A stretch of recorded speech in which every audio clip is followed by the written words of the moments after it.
राजा की प्रेम कहानी भाग एक अनोखी मुलाकात। बहुत समय पहले की बात है।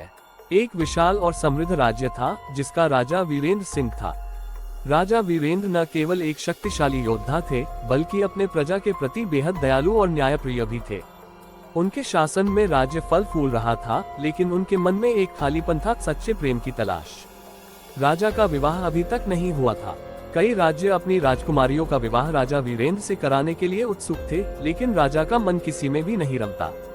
वह प्रेम में विश्वास रखते थे और जब तक सच्चा प्रेम नहीं मिलेगा विवाह नहीं करेंगे। एक दिन राजा अपने सैनिकों के साथ शिकार पर निकले।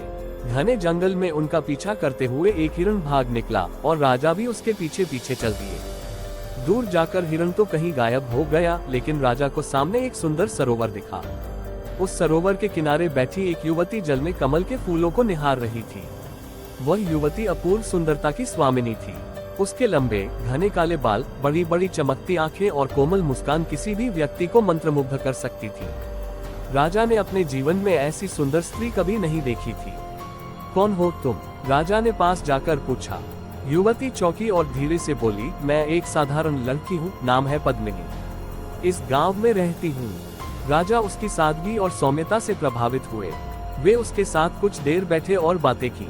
उन्हें महसूस हुआ कि पद्मिनी सिर्फ सुंदर ही नहीं बल्कि बुद्धिमान और हृदय से भी बहुत अच्छी है। भाग 2 प्रेम का अंकुर। इसके बाद राजा वीरेंद्र बार बार पद्मिनी से मिलने जंगल में आने लगे। वे दोनों घंटों बातें करते, हंसते और एक दूसरे के विचारों को समझते। राजा को अब यकीन हो गया था कि उन्हें अपना सच्चा प्रेम मिल गया है। एक दिन राजा ने पद्मिनी से कहा, क्या तुम मेरी रानी बनोगी? पद्मिनी मुस्कुराई, लेकिन उसकी आंखों में चिंता थी। महाराज, मैं एक साधारण गांव की लड़की हूँ। मैं राजमहल के योग्य नहीं हूँ। राजा हंसे और बोले, पद्मिनी, सच्चा प्रेम कभी किसी ऊंच नीच को नहीं देखता। तुम मेरे दिल की रानी हो और मैं चाहता हूँ कि तुम मेरी जीवन संगिनी बनो। पद्मिनी की आंखों में खुशी के आंसू आ गए। उसने राजा के प्रस्ताव को स्वीकार कर लिया। भाग 3 विरोध और संघर्ष।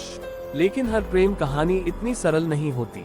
जब राजा वीरेंद्र ने अपने दरबार में ये घोषणा की कि वे पद्मिनी से विवाह करेंगे, तो उनके मंत्रियों और कुछ परिजनों ने इसका विरोध किया। महाराज, एक साधारण लड़की को रानी बनाना उचित नहीं है। राज्य की परंपराएं इसकी अनुमति नहीं देती, प्रधानमंत्री ने कहा। राजा ने दृढ़ स्वर में उत्तर दिया, मैं परंपराओं का सम्मान करता हूँ, लेकिन प्रेम किसी नियम कानून का मोहताज नहीं होता। पद्मिनी ही मेरी रानी बनेगी। उधर पड़ोसी राज्य के राजा रणधीर को जब ये पता चला तो उन्होंने इसे अपने अपमान के रूप में लिया। उनकी बेटी भी राजा वीरेंद्र से विवाह की इच्छुक थी, लेकिन अब जब वीरेंद्र ने पद्मिनी को चुना तो रणधीर ने युद्ध की घोषणा कर दी। राजा वीरेंद्र को अब एक कठिन परीक्षा का सामना करना था, प्रेम और युद्ध के बीच संतुलन बनाना। भाग 4 प्रेम की जीत। युद्ध के दिन आ पहुँचे। राजा वीरेंद्र ने रणधीर के विशाल सैन्य बल के सामने अपनी सेना को संगठित किया। युद्ध भयानक था, लेकिन वीरेंद्र की रणनीति और वीरता के आगे रणधीर टिक न सका। अंततः राजा वीरेंद्र की विजय हुई। युद्ध जीतने के बाद राजा वीरेंद्र ने एक शर्त रखी, मैं तुम्हें जीवनदान दूंगा, लेकिन बदले में तुम्हें हमारे प्रेम को स्वीकार करना होगा। रणधीर के पास कोई और विकल्प नहीं था। उसने राजा वीरेंद्र और पद्मिनी के विवाह को अपनी स्वीकृति दी। इसके बाद पूरे राज्य में धूमधाम से राजा वीरेंद्र और पद्मिनी का विवाह संपन्न हुआ।